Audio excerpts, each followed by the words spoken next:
most married women here, they look haggard. They look scruffy because of stress. Stress will kill you. My dear, if you're doing 50-50 and you want to prove you're an independent woman, the only time that shows that you're intelligent is when you're earning money, big money and bringing. You're a big fool. And I'll break it down to tell you why you're a big fool. And if someone sits you down, a man sits you down and tells you 50-50, break it down for the person so that they understand. If your wife leaves you because of benefits, okay, good readers to bad rubbish. That one is not a good digger. That one is a dumpster diver. You know what they call dumpster diver? The ones that dig in the bin to scrap for food. Because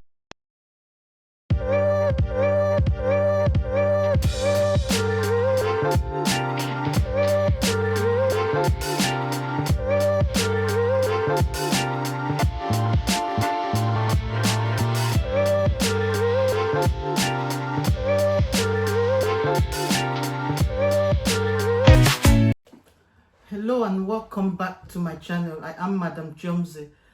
Thank you for tuning in. Today I'm going to talk about finances and marriage.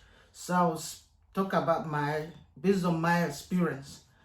So the first thing I'm going to say is that marriage is not a business. Marriage is not a competition. There's nothing like independence in marriage.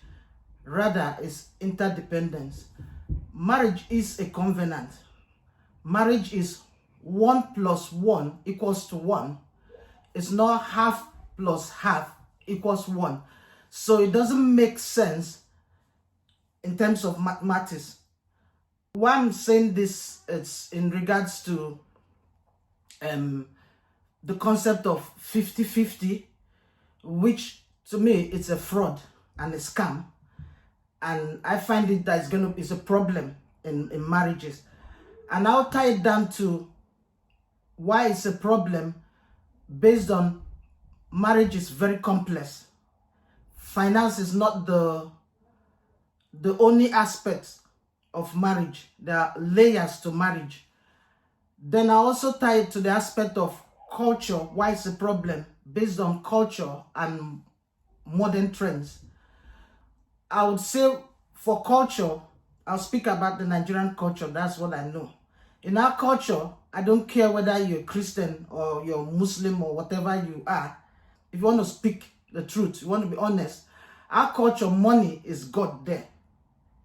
So if someone has money, it's generally seen as there to be worshipped. So even if the person is the rich fool, it's fine.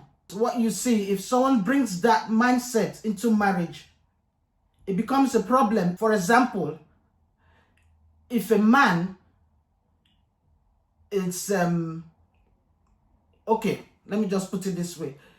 The man usually will earn more in our where we're coming from. And if you're a woman, a man sits you down, let's say you're interested in a man is like interested in you, and you are thinking, okay, I can settle with this person. If the man sits you down and asks you, what do you bring to the table in terms of finance?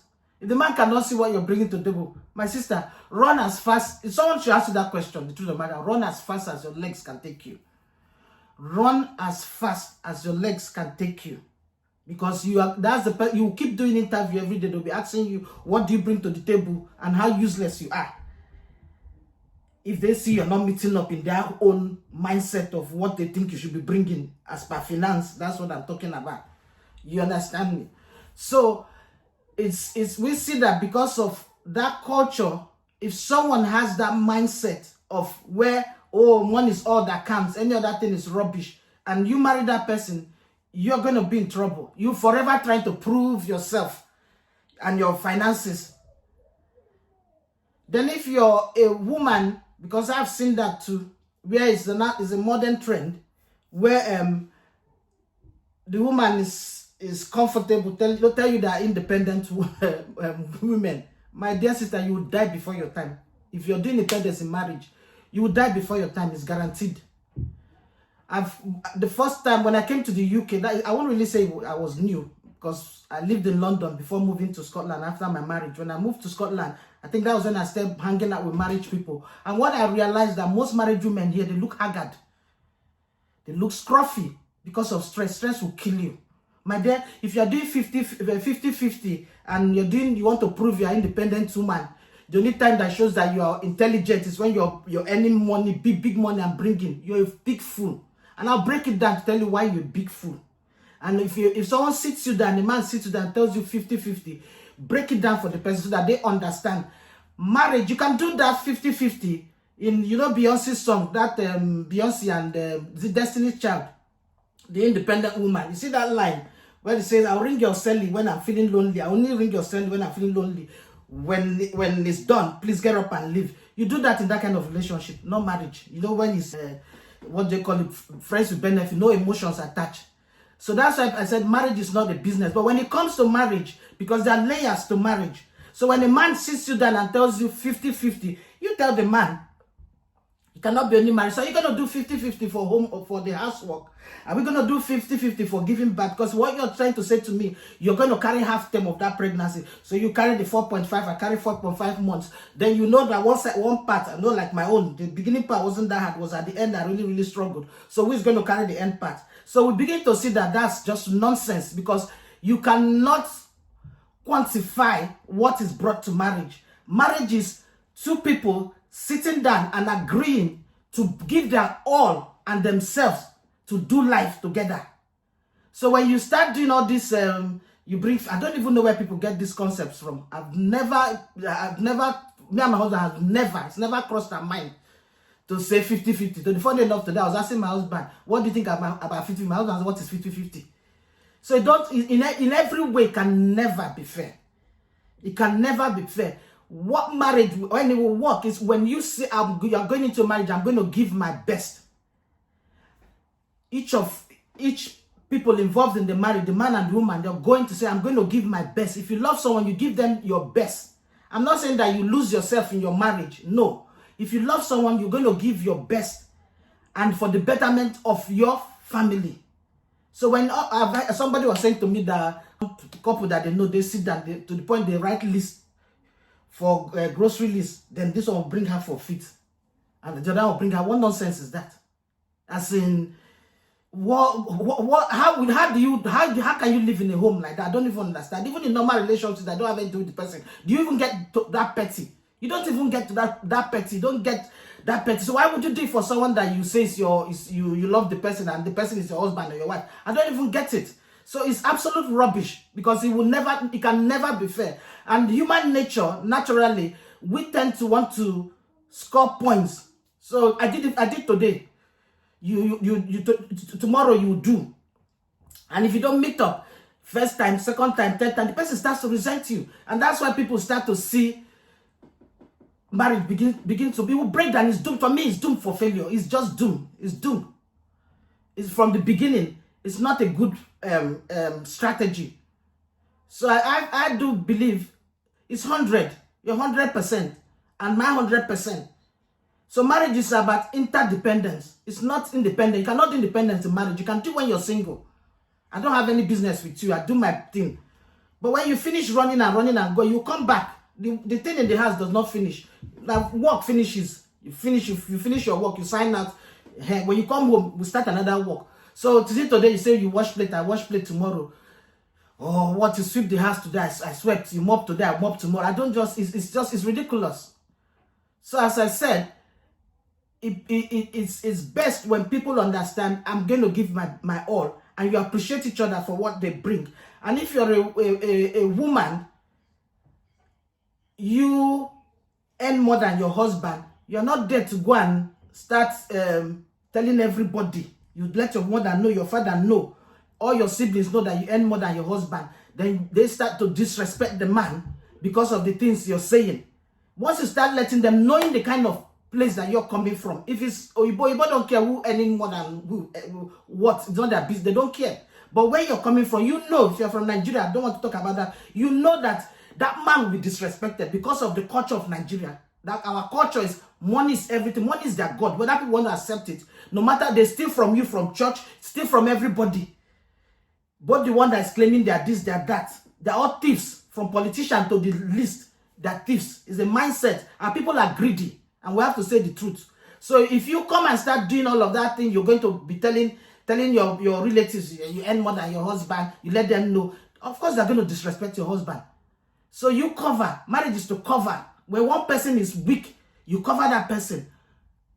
Where you're strong, you use your strength. Where that other person, to cover that person's weakness. That's what marriage is. Not you're going about gossiping about your husband or you're gossiping about your wife. And you're doing yourself, because if you're treating your husband as trash, it shows you yourself you're trash. Somebody did pass a comment and said women in Europe leave their husbands because of benefit. my dear man, or what I would say, if your wife leaves you because of benefit, I don't know about other countries, but let me speak UK here. If your wife leaves you because of benefit, okay, good riddance to bad rubbish. That one is not a good digger. That one a dumpster diver. You know what they call dumpster diver? The ones that dig in the bin to scrap for food. Because the benefit system is, it's not like you'll be balling when you get benefit. Benefit system is just to make you don't die. Just to keep you going so that you don't die. You're not going to, you're not going to have extra to enjoy anything. You'll be even struggling to pay the bills. So it's nonsense for a woman to live because of benefit. It's either she's poverty stricken. This one is as in highly poverty stricken in her mind, or she's so desperate to leave that marriage because it's not, something is going on, like serious abuse. So a woman that does that, just know that you made a mistake. And it's for men that go to instead of looking for somebody in this environment, in abroad that have seen the system, that understands the system, you prefer to go to your village to go and carry somebody that's not seen 1 million together. You bring them, once they don't pay them 1,000 pounds, they just go mad and insane. They start misbehaving and be looking for her to get rid of you because of 1,000 pounds. Then when they've gotten rid of you, they now realize that with time, they do realize that they've made a mistake. Because the truth of the matter, it's better you work as a couple. So, as I said, marriage is not a business. If you start doing 50-50, it looks like it's a business. So you have to take out the emotions. Because when I do my part today, I expect you to do your part tomorrow. I don't care whether you're sick. If I've washed my plate today or do my dishes today, tomorrow I expect you to do it. If you come with your excuses, I am nowhere, I'll take you for what the following day are nowhere, the person will start to resent you.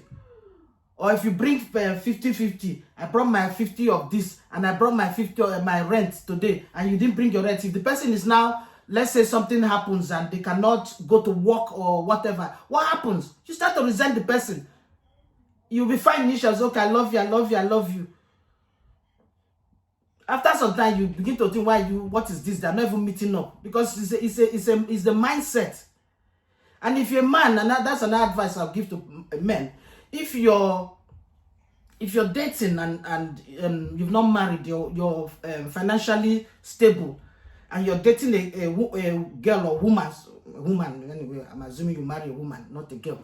You're dating a woman that you think that does not have, and you're always giving her gifts, and not one day she's bought you toothpick. Oga, don't marry. Don't marry. There's no excuse for not giving. It's not about how expensive that gift is, but that this person thought about you and saw something and said, oh, let me buy this for my boyfriend or my husband to be.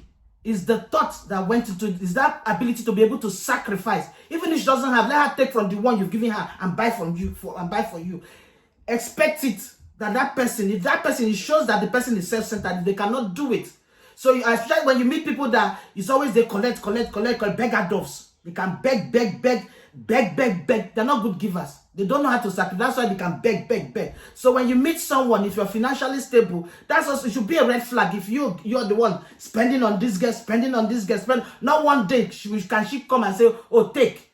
It's not about what the person gave you. It's just like the widow's mite. Jesus said that she was the best because of the amount of sacrifice that she gave. Even though her own in quantity, if you want to quantify, it was the least, but it was the best. Because out of not having nothing, she gave her best. So that is in that whatever not having the person does not have, it's not an excuse. Let them take from the one you let the person buy for you slippers, buy for a maker. So don't make yourself like the person does not have. You think you are this and that. That's when you now marry someone that when you're in the house, the day you don't have money, they just start treating you like trash. Because it was the money that attracted the person, not you. You didn't attract the person anything. Because if you love, you want to give. If you love someone, you want to give. Even if let's even forget love. If someone is always giving you, let's say your neighbor is always giving you something, bringing food to give you food, you know, and not one day you reach out to your neighbor and say, okay, I cook this thing and let me give you. You're wicked. You don't have conscience.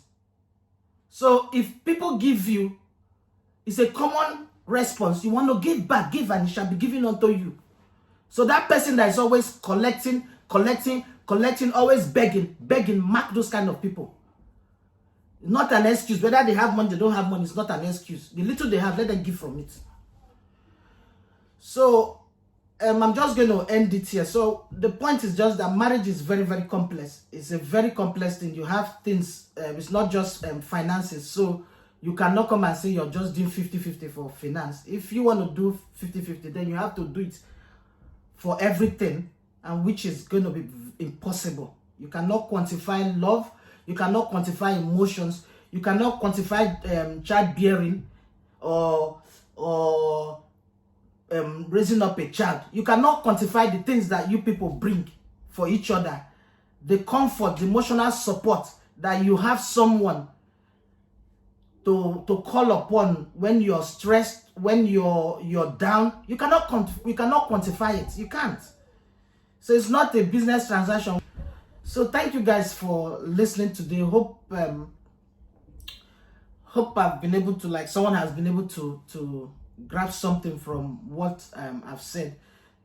Please subscribe to my channel, like and share my videos, and to my returning subscribers, thank you guys so much for your support and your subscription.